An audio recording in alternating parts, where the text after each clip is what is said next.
Hola, muy buenos días. ¿Qué tal? ¿Cómo estáis? Espero que estéis muy bien. Bienvenidos a otro vídeo y en este vídeo quería compartir todos los libros que he estado comprando en los últimos meses, pero sobre todo he aprovechado para comprar unos cuantos en la Feria del Libro de Madrid, que está ahora estos días por aquí, y además está en el Parque del Retiro, que la verdad es que es un entorno perfecto y maravilloso, y además es uno de los sitios que más me gusta ir a pasear y a pasar el tiempo, así que estoy encantada de poder ir a pasear entre libros también. Y bueno, tengo 12 libros sobre los que hablaros y quiero contaros un poquito más sobre el libro y por qué me ha interesado tanto. Espero que encontréis algo interesante. Por supuesto, si hay algún libro que ya tengáis y hayáis leído, por favor dejadme en comentarios qué os pareció. Y empezamos.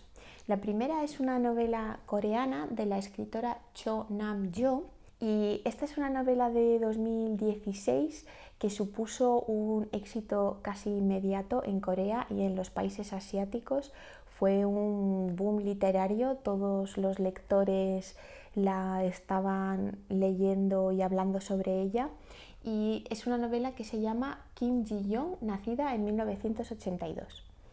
Y lo que propone esta novela es la vida anodina, absolutamente normal y corriente de esta mujer que se llama Kim Ji-young, que además este nombre no está elegido al azar, sino que es el nombre más común usado en Corea. Y al especificar nacida en 1982 también pretende evidentemente retratar una generación, ¿no? Y la autora es de 1978, o sea que es su propia generación la que está retratando, y se trata de ver cuál es el papel designado a la mujer en la sociedad coreana, y me da la sensación que también tiene muchísimos puntos en común y muchos aspectos en los que nos veremos reflejadas también otras mujeres de esta generación en otros sitios, no es específico de Corea, y yo creo que por esto también está teniendo muchísimo éxito internacional. Pero me gustaría leeros cómo empieza, porque la verdad es que tiene un inicio que creo que deja claro el propósito y cuál va a ser el tono de la novela. Kim Ji-young tiene 33 años. Se casó cuando tenía 30 y tuvo una hija hace un año.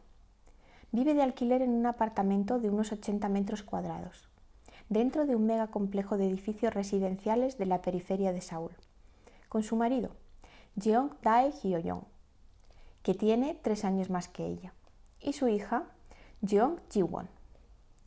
Él trabaja en una empresa tecnológica no muy grande, y ella renunció al empleo que tenía en una pequeña agencia de relaciones públicas cuando dio a luz. Él vuelve del trabajo casi a medianoche e incluso acude a la oficina los fines de semana, en sábado o en domingo. Ella se encarga de cuidar a su hija, sin que nadie le ayude, porque sus suegros viven en Busan y sus padres llevan un restaurante. La niña, desde que cumpliese un año el verano anterior, acude a la guardería, que está en la primera planta del edificio donde viven, y se queda allí toda la mañana. Seguimos con un escritor chino, y esta es su novela más reciente, que es de 2018, El sueño chino. Este es uno de los escritores chinos que ha tenido que exiliarse porque su obra está prohibida en China, porque critica al régimen y las cosas que están pasando allí, y además desde el 2011 el gobierno chino le ha prohibido la entrada y actualmente vive en Londres. La propuesta de esta novela es un mundo distópico donde el gobierno chino lo que quiere hacer es controlar los sueños de su población. Mediante una tecnología muy avanzada han conseguido capturar los sueños de las personas y sustituirlos por el sueño ideal que promueve ¿cómo se llama? El sueño chino de rejuvenecimiento nacional que el presidente quiere promover. Para dirigir este gran proyecto ponen a un funcionario que es muy corrupto, pero lleva muchísimos años sirviendo muy bien al régimen, con lo cual es el candidato perfecto, que se llama Ma Dao-ede, y que cuando está a punto de presentar esta tecnología innovadora en la que además consigue sustituir los recuerdos difíciles y los recuerdos duros de la revolución cultural por unos que se alinean con el mensaje del régimen, sus propios recuerdos empiezan a volver y empieza a rememorar y a revivir ciertas cosas que vivió durante la revolución cultural y de repente todo su proyecto se tambalea. Aturdido por sueños primaverales. En el instante en el que Ma Daoede, director de la recién creada Agencia para el Sueño Chino, se despierta de la siesta, descubre que su yo adolescente en el que acaba de soñar no ha desaparecido, sino que está de pie junto a él. Es una tarde de finales de primavera y ha estado dormitando en la silla giratoria, encorvado y con la panza comprimida formando grandes michelines. Es la indicación más clara hasta la fecha de que los episodios de ensueños del pasado, enterrados al fondo de su memoria, vuelven a asomar a la superficie. El siguiente libro que compré es esta novela que se llama La vida nueva, del premio Nobel turco Orhan Pamuk. De él ya había leído el año pasado Me llamo Rojo, que es una de sus novelas más conocidas. Es una novela histórica que se desarrolla en Estambul en la Edad Media y me pareció súper interesante tanto la historia que cuenta como que tiene mucho trasfondo psicológico y mucho trasfondo filosófico, y también me gustó mucho el estilo del autor, así que quiero continuar. Y de todas sus novelas, esta es la que me pareció más filosófica y más psicológica por lo que he podido leer, y es que en ella al protagonista le cambia la vida al leer un libro. Cuando termina de leer el libro, de repente su perspectiva cambia, él cambia y empiezan a pasarle cosas. La primera de ellas es que conoce a una chica de la que se enamora, pero también presencia un asesinato, decide irse de su casa, pero emprendiendo un viaje que no tiene un destino, no sabe exactamente qué es lo que pasa. Entonces, tal y como la describen aquí, que me pareció que me gustó mucho, el resultado es el maridaje fabuloso de un thriller intelectual y una sofisticada novela de amor. Bueno, os leo el inicio. Un día leí un libro y toda mi vida cambió. Ya desde las primeras páginas sentí de tal manera la fuerza del libro que creí que mi cuerpo se distanciaba de la mesa y la silla en la que estaba sentado. Pero a pesar de tener la sensación de que mi cuerpo se alejaba de mí, era como si más que nunca estuviera ante la mesa y en la silla con todo mi cuerpo y todo lo que era mío, y el influjo del libro no solo se mostrara en mi espíritu, sino también a todo lo que me hacía ser yo. Bueno, me encanta, la verdad es que tengo muchísimas ganas. Bueno, el siguiente libro que compré es de la escritora croata Dubravka Ugrejic. Esta es una novela de 2008. Ella es una escritora, como he dicho antes, que nace en Croacia en 1949, y cuando en el 91 empieza todo el conflicto yugoslavo, ella está en contra de los separatistas y de hecho critica mucho a los líderes serbios y croatas, y al final no le queda más remedio que exiliarse también. Y ha escrito, es periodista, es profesora universitaria de literatura y ha escrito también un montón de ensayo y también algún libro que mezcla el ensayo con la autoficción. Y bueno, esta es una novela que me llama mucha atención. Además, la chica del puesto de Impedimenta me recomendó que con esta autora empezara por este libro. La propuesta de este libro, claramente ya por el título, se ve que es explorar los personajes de las fábulas y las identidades que tienen los personajes y cómo afecta eso a las identidades luego de las mujeres reales. Y Baba Yaga, si no lo conocéis, es un personaje del folclore eslavo y es una bruja malvada fea, arrugada, que vive en el bosque y que come niños y tiene una cabaña que se sustenta sobre patas de gallina, que además gira sobre sí misma. Y bueno, este personaje ficticio sirve a la autora para explorar los roles de las mujeres y las historias de las mujeres que aparecen en el libro, que son varias de diferentes generaciones, como ya he dicho antes, y también a las propias fábulas en sí mismas, porque de hecho creo que son 100 páginas del libro que al final dedica a como un anexo que se llama Baba Yaga para principiantes, en el que explora todo el folclore y todos los cuentos y todas las variantes de Baba Yaga que hay en los países eslavos. Pájaro en las copas de los árboles que crecen debajo de la ventana de mi madre. El aire veraniego del nuevo barrio de Novi Zagreb, donde vive mi madre, huele a excrementos de pájaro. Entre las hojas de los árboles, delante de su edificio, rumorean miles y miles de aves. La gente dice que son estorninos. Los pájaros son particularmente ruidosos en las tardes bochornosas, antes de que empiece a llover. A veces un vecino enloquecido coge la escopeta de aire comprimido y los ahuyenta con una serie de disparos. Los pájaros escapan sobresaltados, se elevan hacia el cielo apiñados en bandadas, se mueven a la izquierda, a la derecha, arriba, abajo, como si barrieran el firmamento, para acabar adentrándose con un gorgojeo histérico semejante a una graznada de verano sobre las hojas gruesas. Bueno, y seguimos con esa región porque la siguiente novela se llama Yugoslavia, mi tierra, y es del escritor esloveno Goran Vosnović. El protagonista de esta novela, Vladan, un día buscando en Google el nombre de su padre, del que solo sabe que perteneció al ejército popular yugoslavo, descubre que está vivo, cosa que él pensaba que no, y que además ha sido acusado con crímenes a la humanidad.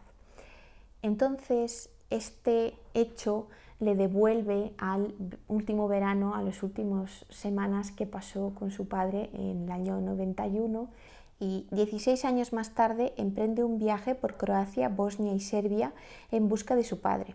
El contraste entre lo que encuentra y lo que recuerda le ayuda a entender hasta qué punto se desintegró el mundo en el que había vivido su familia. Mi niñez terminó de golpe una mañana cualquiera a principios del verano de 1991. Hacía bochorno, y desde que se habían levantado, los adultos solo hablaban de la conveniencia de que cayera una tormenta por la tarde. Los niños nos preguntábamos, sin capacidad de comprender, por qué toda esa gente de Sijana, que no poseía huertos donde plantar sus tomates y lechugas, necesitaba con tanta urgencia una lluvia que a nosotros nos impediría bañarnos en el mar. Nuestro mundo era distinto del mundo de nuestros padres. Los adultos eran para nosotros seres de otro planeta. Llamaban nuestra atención si tenían alguna peculiaridad, si eran mancos y se dejaban crecer la barba hasta la cintura y el pelo hasta el suelo, si vestían como indios, si lucían tatuajes interesantes en la espalda o si sus bíceps se podían comparar con los de John Rambo en su película original y sus 2 secuelas. La siguiente novela es del húngaro Gábor Szény y se llama El sueco. El protagonista de esta novela, ya un hombre maduro, quiere conocer qué es lo que ocurrió en los primeros años de su infancia, porque es un hombre que cuando tenía 7 años una familia austriaca adoptó. Fueron a buscarle al campo de refugiados en Austria donde él estaba hasta entonces, y durante toda su vida, mientras le criaban y le cuidaban, nunca el tema de qué había ocurrido en esos primeros 7 años de su vida, de dónde venía este chico, era un tema tabú en la familia, nunca se investigaba, nunca se hablaba de ello, y llegó un momento en su vida adulta en la que ya esa presión de saber y esa fuerza de querer conocer de dónde viene ya no puede más, entonces empieza a indagar en el pasado. Además, esta edición Además, esta novela, viene con fotografías que están entremezcladas en el texto, lo cual me ha parecido también sumamente interesante. 10 días antes de su muerte, el señor Grunewald envió un mensaje a Budapest, concretamente a la doctora Viró, pidiéndole que cogiera cuanto antes un avión y fuera a verlo de inmediato, sin avisar a nadie del objeto del viaje. Como era lógico, él asumiría hasta el último céntimo de los gastos del vuelo y del alojamiento, y la resarciría de las pérdidas que pudieran ocasionarle los 2 días de estancia. Explicaba en el mensaje que se veía obligado a pedir que fuera con tanta urgencia porque el médico jefe de la sección de medicina interna del Instituto K, a quien lo unía una amistad de varias décadas, le había comunicado el día anterior un avance preocupante del cáncer de hígado. Bueno, la siguiente es una novela de la escritora italiana Elsa Morante, que se llama Araceli, y esta es una novela de 1982 y es la última novela que pudo completar la autora antes de fallecer en 1983.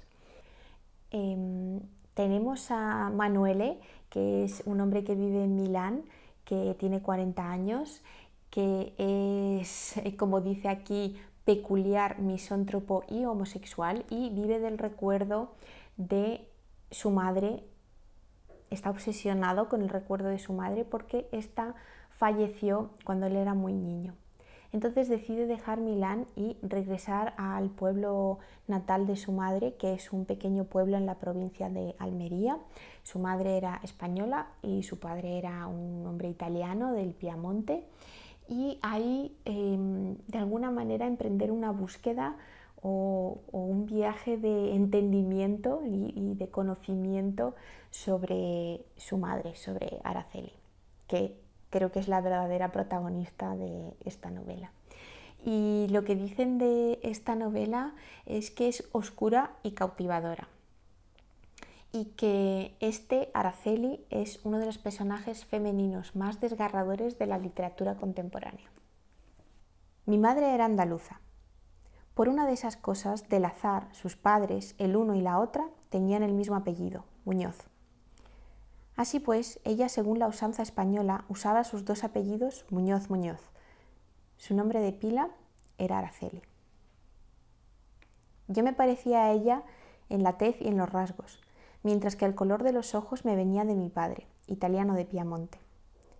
Del tiempo en que yo aún era hermoso, suena en mis oídos una coplilla típica de las noches de plenilunio que siempre me sabía a poco, y ella me repetía alegre, levantándome hacia la luna, como si quisiera presumir de mí ante una hermanita gemela que yo tuviera en el cielo.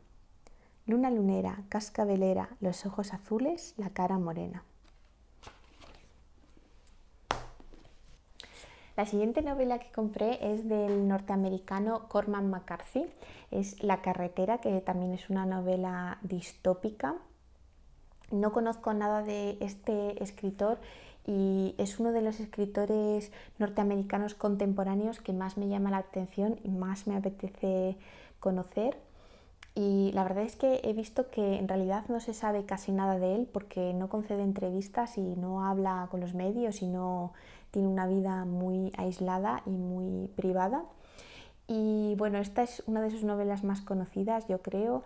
Es un mundo posapocalíptico en el que llueve ceniza, en el que toda la tierra está destruida, no hay comida, creo que no hay agua, y un padre y un hijo, que son los protagonistas, intentan cruzar Estados Unidos hacia el sur, entiendo que para escapar o para buscar otro sitio donde no esté todo destruido. Por supuesto, está todo rodeado de bandas de caníbales porque no hay otra forma de sobrevivir.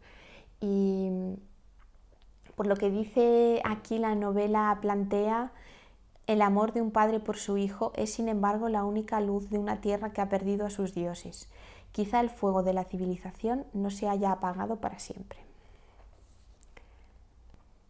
Al despertar en el bosque, en medio del frío y la oscuridad nocturnos, había alargado la mano para tocar al niño que dormía a su lado. Noches más tenebrosas que las tinieblas, y cada uno de los días más gris que el día anterior. como el primer síntoma del glaucoma frío empañado del mundo. Su mano subía y bajaba al compás de la apreciada respiración. Retiró la lona de plástico y se puso de pie envuelto en aquellas prendas y mantas pestilentes y buscó algún atisbo de luz en el este, pero no la había.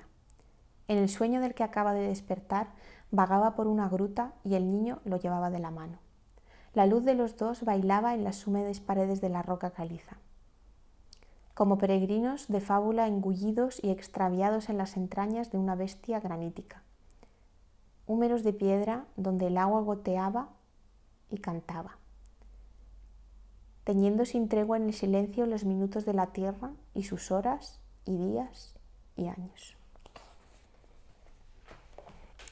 La siguiente novela nos vamos a Argentina con el escritor Juan José Saer y es esta novela que se llama Nadie, Nunca, Nada. Y yo no he leído nada de Juan José Saer y la verdad es que últimamente me lo había encontrado en varias recomendaciones y en varios sitios y lo tenía apuntado para coger. Es uno de los escritores argentinos mejor considerados del siglo XX, por algunos evidentemente, y lo que dice aquí es que esta es una de sus obras más innovadoras, ambiciosas y logradas. Y lo cierto es que no sé mucho más de la obra, solo sé que es bastante experimental y que es bastante oscura. Y bueno, lo cierto es que por la cubierta parece efectivamente bastante oscura. Así que aquí está Juan José Saer. La única razón por la que elegí empezar por esta novela es porque el título me pareció insuperable. Nadie, nada, nunca. Y empieza así. No hay al principio nada. Nada. El río liso, dorado, sin una sola arruga, y detrás, baja, polvorienta, en pleno sol, su barraca cayendo suave, medio comida por el agua, la isla. El gato se retira de la ventana, que queda vacía, y busca de sobre las baldosas coloradas los cigarrillos y los fósforos. Acuclillado enciende un cigarrillo, y sin sacudirlo entre los tumbos del humo de la primera bocanada, deja caer el fósforo que al tocar las baldosas de un modo súbito se apaga. Vuelve a codarse en la ventana. Ahora ve al ladeado, montado precario en el vallo amarillo, con las piernas cruzadas sobre el lomo para no mojarse los pantalones. El agua se arremolina contra el pecho del caballo. Va emergiendo, gradual, del agua, como con sacudones levísimos, discontinuos, hasta que las patas finas tocan la orilla. Bueno, en la siguiente novela nos vamos a Brasil con Machado de Assis, uno de los escritores clásicos más reconocidos brasileños, y con su novela Memorias póstumas de Brás Cubas. Esta es una novela de 1881 y sin embargo dicen que es una novela muy moderna, muy experimental para la época. Tiene unos capítulos muy cortos y la propuesta es que el narrador acaba de morir, es Brás Cubas, y ha decidido escribir sus memorias pero desde la tumba. Entonces está la mordaz crítica social de un protagonista que además ya nada le importa porque ya está muerto, entonces ahora puede decir todo lo que le apetezca decir y no tiene que cumplir con ninguna norma social de ningún tipo. Y esta novela en particular y Machado de Assis en general se dice que fue el que llevó el realismo a Brasil y bueno, esta es una de sus novelas más conocidas. Además la encontré en esta edición ilustrada, que está ilustrada por Mariana Río, que la encontré de segunda mano y la verdad es que no lo dudé. Es que hay capítulos que es que literalmente son un párrafo. Y bueno, la novela empieza así. Bueno, para empezar está la dedicatoria que quiero compartir. Al primer gusano que royó las frías carnes de mi cadáver, le dedico con nostálgico recuerdo estas memorias póstumas. 1. Óbito del autor. Alguna duda tuve acerca de si debía abrir estas memorias por el principio o por el final. Es decir, si poner en primer lugar mi nacimiento o mi muerte. Aunque lo común es empezar por el nacimiento, dos consideraciones me llevaron a adoptar un método diferente. La primera es que yo no soy exactamente un autor difunto, sino un difunto autor, para quien el sepulcro fue otra cuna. La segunda es que el escrito quedaría así más gracioso y original. Moisés, que también contó su muerte, no la puso en el exordio, sino en la conclusión. Una diferencia radical entre este libro y el Pentateuco.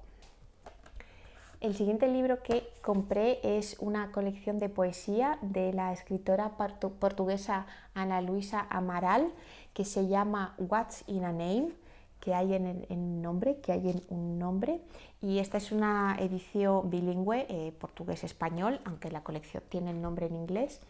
Y no sé nada de este libro, lo compré porque me lo recomendaron los de la caseta de la editorial Sexto Piso, cuando estábamos hablando de literatura portuguesa y de cómo es que no se traduce más literatura portuguesa al español.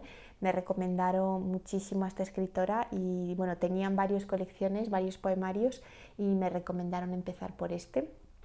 Así que el primer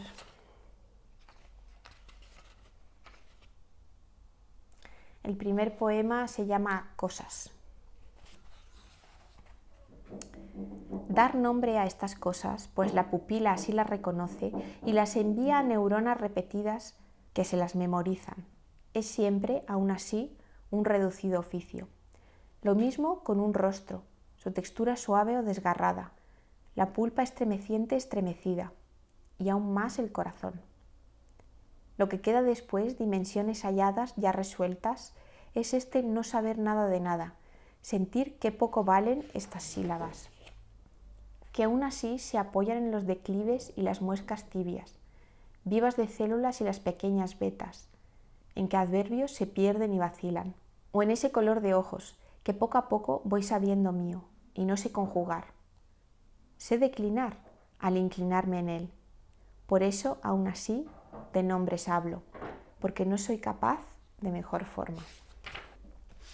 Y bueno, el último libro del que quería hablaros hoy y que es una de mis compras de la Feria del Libro son las sonatas del gran escritor modernista español Ramón de Valle Inclán. Me gusta muchísimo el modernismo, no he leído nada de Valle Inclán, lo tengo súper pendiente, ni siquiera recuerdo, quizá en el colegio leí Luces de Bohemia, en el instituto, no lo recuerdo. Y las sonatas además son 4, una por cada una de las estaciones, primavera, estío, otoño e invierno, y lo cogí en esta edición preciosa que está ilustrada por Manuel Alcorlo, de la editorial de Reino de Cordelia, que la verdad es que tiene unas ediciones muy buenas, tiene siempre muy buena letra y el papel es maravilloso y las ilustraciones la verdad es que son buenísimas. Y no sé mucho más, sé que son las sonatas escritas entre 1902 y 1905 y que narran fragmentos de la vida del extravagante marqués de Bradomín, una especie de Don Juan feo, católico y sentimental. Cada una de ellas se centra en una estación en clara alegoría a la edad del protagonista. Un ser cuya única moral reside en la estética y que se encuentra constantemente perturbado por la pulsión sexual. Incluidas en la lista de las 100 mejores novelas del siglo XX, se desarrollan en escenarios exóticos como Italia y México o en tierras españolas como Galicia y la Navarra carlista. Perversas, provocadoras, políticamente incorrectas, siempre inquietantes. Y bueno, hasta aquí mis libros nuevos. Me encantaría saber si ya habéis leído alguno de ellos, qué os pareció, por favor dejadme un comentario. También me encantaría saber si alguno os ha llamado especialmente la atención o si ya lo teníais en vuestra lista de deseos. Y como siempre, muchísimas gracias por acompañarme, muchas gracias por escucharme y me despido. Hasta la próxima. Adiós.